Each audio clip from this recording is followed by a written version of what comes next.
আসসালামু আলাইকুম, welcome back to my channel. কেমন আছেন সবাই? আমি আলহামদুলিল্লাহ অনেক ভালো আছি। আজকে আপনাদের সামনে আমি নিয়ে এসেছি জিভে জল আসার মতো একটা রেসিপি, নোনা ইলিশ দিয়ে কুমড়ো পাতার বড়া। তো এই রেসিপিটা যে এতটা স্বাদের, মুখে রুচি না থাকলেও আপনি অনায়াসে এক প্লেট ভাত শেষ করে ফেলতে পারবেন। তো সম্পূর্ণ ভিডিওতে সাথেই থাকুন। আর আমার চ্যানেলে যদি নতুন হয়ে থাকেন অবশ্যই একটা লাইক দিয়ে সাবস্ক্রাইব করার অনুরোধ থাকবে। তো সম্পূর্ণ ভিডিওটা দেখুন কিভাবে এই নোনা ইলিশের কুমড়া পাতার বড়াটা আমি তৈরি করি। তো তার জন্য আমার সর্বপ্রথম যেটা লাগবে কুমড়া পাতা। তো এটা আমার পাশের বাসার চাচিদের বাসা থেকে এনেছি। তাদের গাছে আসলে নতুন কিছু পাতা এসেছে, একদমই ছোট গাছ। তো সেখান থেকে কিছু পাতা আমি কালেক্ট করেছি। তো এখন এই পাতাগুলো আমি পরিষ্কার করে ধুয়ে নেব। যদিও এখন বর্ষার সিজন, বেশি ময়লা নেই। তারপরে উপরের এবং নিচের দেখুন এই যে শিরের মতো আছে, তো খোসার মতো ওঠে, সেটা একটু ফেলে দেব। দিয়ে পানিতে ভালোভাবে ধুয়ে তারপরে আমি একটু ঝরা দিয়ে নেব। তো এটা ধোয়ার সময় একটু হাত দিয়ে চেপে চেপে ধোয়ার চেষ্টা করবেন, তাহলে পাতাটা একটু ভাঁজ দেওয়ার সময় সুবিধা হবে।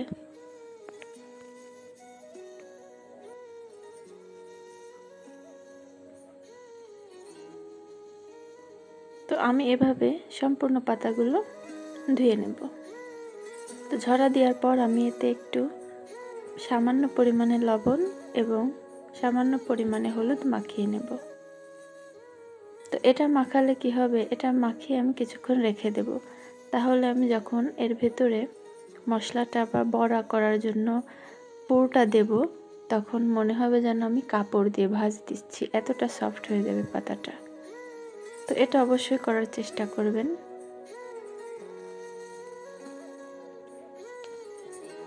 তো আমি সম্পূর্ণ পাতাতে এই লবণ হলুদটা মাখিয়ে নেব। তো মাখানো শেষ হয়ে গেলে এটা আমি একটু একটা জালিতে রেখে দেব। তো এক্সট্রা পানি আসলে সেটা যাতে পড়ে যায় নিচে। তো এভাবে যদি আপনার স্টেপ বাই স্টেপ এই রেসিপি ফলো করে তৈরি করেন, অবশ্যই সুন্দর টেস্টি বড়া হবে আপনাদেরও। তো এখন আমি যেসব উপকরণ লাগছে, এখানে আমি নিয়েছি শুকনা মরিচ, পেঁয়াজের পরিমাণটা একটু বেশি লাগবে, যে লোনা মাছ, লোনা ইলিশ এর নিয়েছি আমি 2 টুকরা। তো এটা গরম পানি দিয়ে আমি ছোট করে টুকরো করে নেব, আপনাদের পছন্দ মতো সাইজ করে নেবেন। তো এখন আমি শিল নোড়াতে এটা বেটে নেব। ব্লেন্ডারে না করে শিল নোড়াতে করলে এটার টেস্ট বেশি ভালো হয়। তো সামান্য পরিমাণে লবণ দেব, যেহেতু আমরা আজকে লবণ দেওয়া মাছ দিয়েই করছি।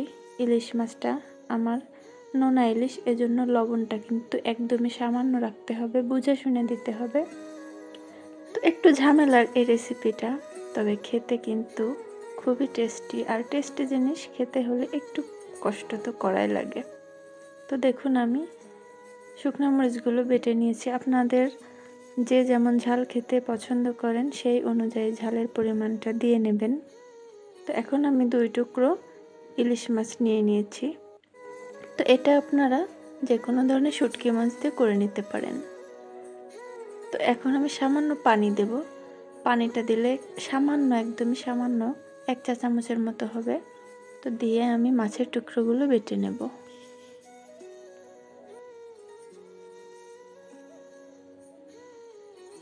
তো আপনারা যদি চান তাহলে ব্লেন্ডারেও করতে পারেন।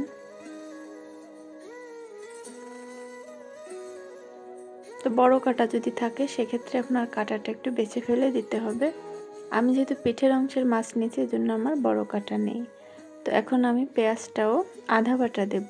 পেঁয়াজটা শুকনা মরিচের মতো একদমই মিহি বাটা আমি করব না, একটু দানা দানা থাকলে এই রেসিপিটা খেতে বেশি ভালো লাগে।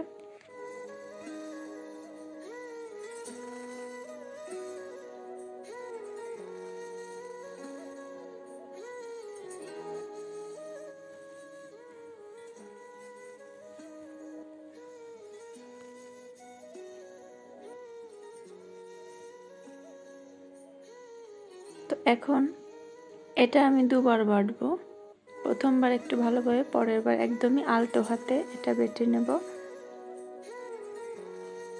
তো এটা কিন্তু ব্লেন্ডারে করলে এরকম যে আমার একটু দানা দানা ভাব ওইটা থাকে না। তো আমাদের মুরব্বীরা এভাবে এই রেসিপিগুলো বানায়। তো মুরব্বীদের ফলো করে যদি বানানো হয় তাহলে কিন্তু তাদের মতনই সুন্দর স্বাদ আসে, পারফেক্ট। তো এই যে আমার বাটা কমপ্লিট। তো এর মধ্যে এখন আমি দেব সামান্য একটু হলুদ আর একটু সয়াবিন তেল দিয়ে নেব। তো খাবার তেল অথবা সরষের তেলও দেওয়া যায়। তো দিয়ে এখন ভালোভাবে এটা মেখে নেব।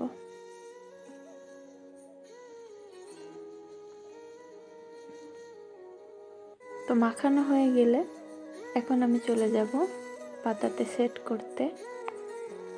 তো আমি কিভাবে দিই দেখুন, আপনারা আপনাদের মতো দিয়ে নেবেন, কম বেশি করে দিতে পারেন। তো একটা টুকরো মাছ দিয়ে আবার একটু মশলা দিয়ে পাতা দিয়ে একদমই কোট করে নেব। তো দেখুন আমার এই নুন হলুদ মেখে রাখার কারণে আমি কিন্তু একদমই সহজে কাপড়ের মতো ভাঁজ দিচ্ছি মনে হচ্ছে। যে কেউ এটা করতে পারবেন, খুবই ইজি। তো বড় পাতা এবং ছোট পাতা সব ধরনের পাতা দিয়ে আমি আপনাদের তৈরি করে দেখাচ্ছি। তো এখন ছোট পাতা নিয়েছি, এজন্য মশলার পরিমাণটা একদমই অল্প নেব। ছোট এক টুকরো মাছ দিয়ে, তো ছোট পাতার ক্ষেত্রে অবশ্যই দুটো পাতা ব্যবহার করবেন, তাহলে আর মশলাটা বাইরে বের হতে পারবে না। তো আমি আরও একটা পাতা উপর দিয়ে আবারও ভাঁজ দিয়ে নেব।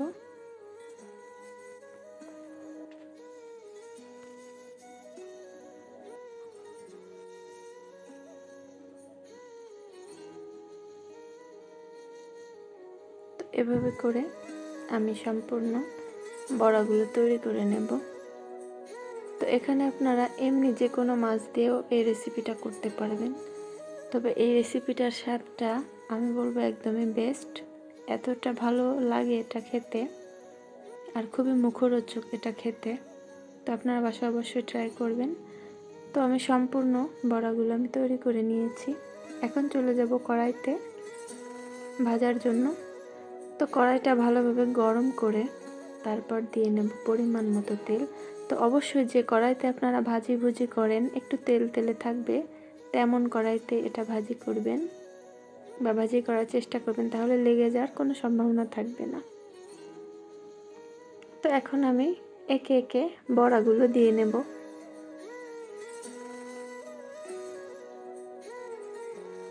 তো সরিষার তেল দিয়ে ভাজলে হয় কি, এর একটা সুন্দর একটা ফ্লেভার আসে, খুবই ভালো লাগে। সেটা ভাজার সময় টের পাবেন যখন বাসায় এটা তৈরি করবেন। তো 5 মিনিট পর আমি এটা একটু উল্টে পাল্টে দেব, আর একটু ঢাকনা দিয়ে ঢেকে দিলে এর ভেতরে মাছটা সুন্দর মতো সেদ্ধ হবে। ঢাকনা দিয়ে ঢেকে দেবেন। তো 5 মিনিট পর একটু উল্টে দিলাম, আবারও একটু ঢাকনা দিয়ে ঢেকে দিলাম। তো আবারও আমি 5 মিনিট পর এটা আবার একটু উল্টে দেব।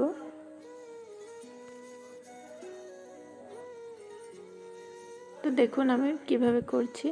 তো এভাবে 5 মিনিট পর পর করে আমি এভাবে করে ভেজে নেব, তাহলে আমার সুন্দর সেদ্ধ হবে। টোটাল 20 মিনিটে কিন্তু আপনার এই বড়াগুলো তৈরি হয়ে যাবে।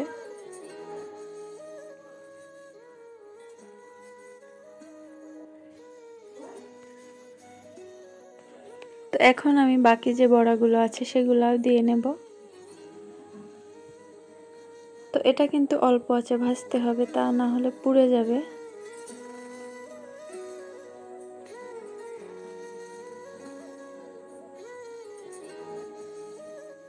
তো আবারও আমি একটু আলতো হাতে উল্টে পাল্টে দেব।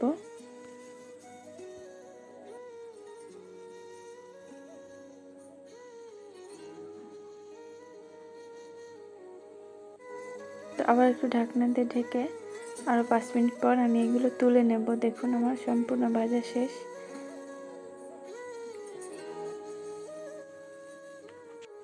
তো এখন এটা গরম গরম সার্ভ করবেন। এটা যে এতটা টেস্টি আপনারা বাসায় তৈরি না করলে বুঝতে পারবেন না। তো আমার চ্যানেলে যদি নতুন হয়ে থাকেন অবশ্যই চ্যানেলটি সাবস্ক্রাইব করে রাখবেন, আর যদি আমার ফেসবুক পেজ থেকে দেখেন তাহলে একটু ফলো দিয়ে রাখবেন। সম্পূর্ণ ভিডিও দেখার জন্য অনেক অনেক ধন্যবাদ। পরবর্তী ভিডিও আসা পর্যন্ত সবাই অনেক অনেক ভালো থাকবেন, দোয়া করি।